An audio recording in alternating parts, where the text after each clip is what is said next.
Құрметті оқырмандар, көзі көрмейтін және нашар көретін азаматтармен жұмыс бөлімі назарларыңызға облыс тынысы жобасының кезекті шығарылымын ұсынады.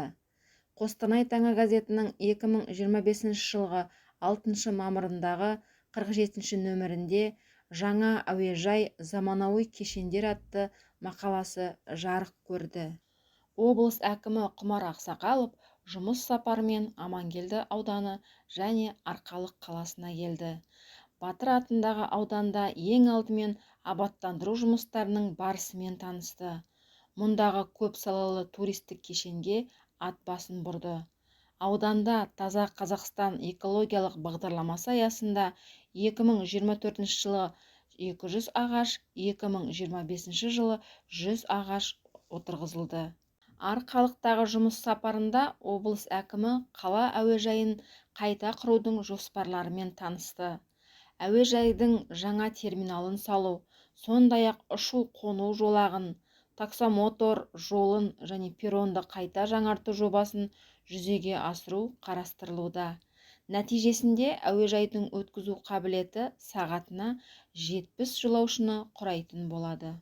Сонымен қатар Құмар Іргебайұлы Арқалық қаласында өз қолымен көшет отырғызды. Таза Қазақстан бағдарламасын ұдайы назарда ұстауды тапсырды.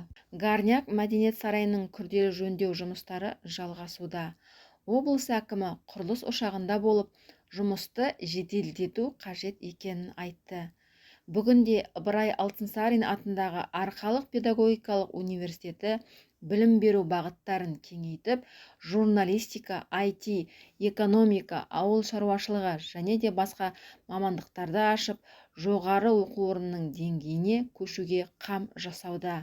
Қалада ұзақ жылдардан бері бос тұрған көлемді ғимаратты күрделі жөндеуден өткізіп, университет құзырына беру мәселесі де қарастырылды. Облыс әкімі тері өнімдерін өңдейтін Үміт жауапкершілігі шектеулі серіктестігі мен бұрынғы ет комбинатын да аралап, олардың қазіргі жай күйіне қанықты.